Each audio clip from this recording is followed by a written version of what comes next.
আসসালামু আলাইকুম এভরিওয়ান। আজকে আমি চলে এসেছি নতুন একটি টপিক নিয়ে। কেন আমি ডেনমার্কে আসলাম, কেন আমি ইউএসএ, কানাডা, অস্ট্রেলিয়া, ইউকে অথবা ইউরোপের অন্য কোনো দেশে গেলাম না।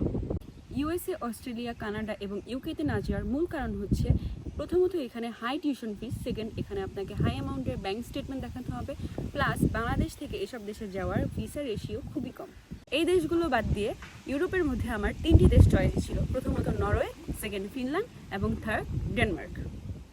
নরওয়েতে যখন আমি অ্যাপ্লাই করার সিদ্ধান্ত নিয়েছি তখন আমি জানতাম নরওয়েতে কোনো টিউশন ফিস দিতে হয় না ইন্টারন্যাশনাল স্টুডেন্টদেরকে, কিন্তু ঠিক যখনই আমি অ্যাপ্লাই করব ঠিক তখনই নরওয়ে থেকে একটা নতুন রুলস চালু হয়ে যায়, ইন্টারন্যাশনাল স্টুডেন্টকেও দিতে হবে টিউশন ফিস।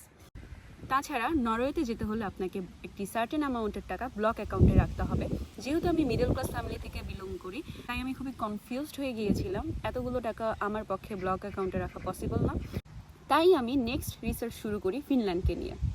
ফিনল্যান্ড নিয়ে রিসার্চ করার সময় আমি দেখলাম ফিনল্যান্ডের ভিসা পেতে হলে আমাকে যেতে হবে ইন্ডিয়াতে, এবং ফিনল্যান্ডে কিছু কিছু কোর্সের জন্য আমাকে এন্ট্রান্স এক্সামও দিতে হবে। ফিনল্যান্ডে যেতে হলে স্টুডেন্টকেও যেরকম ব্যাংক স্টেটমেন্ট দেখাতে হবে, সেরকম কেউ যদি ডিপেন্ডেন্ট নিয়ে যেতে চান তাকেও দেখাতে হবে ব্যাংক স্টেটমেন্ট, এবং প্রত্যেকটি ব্যাংক স্টেটমেন্টের জন্য আপনাকে সোর্স দেখাতে হবে। এই হ্যাসেলগুলোর জন্য ফিনল্যান্ড ভালো থাকা সত্ত্বেও আমি ফিনল্যান্ডকে স্কিপ করে আমি ডেনমার্ক নিয়ে রিসার্চ শুরু করি। ডেনমার্ক চুজ করার ফার্স্ট রিজন হচ্ছে এখানে কোনো ব্যাংক স্টেটমেন্ট নাই। একটা স্টুডেন্টের কোনো রকম ব্যাংক স্টেটমেন্ট এখানে লাগবে না। যদি কেউ ডিপেন্ডেন্ট নিয়ে আসতে চান সেক্ষেত্রে আপনাদেরকে দেখাতে হবে ব্যাংক স্টেটমেন্ট, কিন্তু সেই ব্যাংক স্টেটমেন্টের কোনো সোর্স লাগবে না।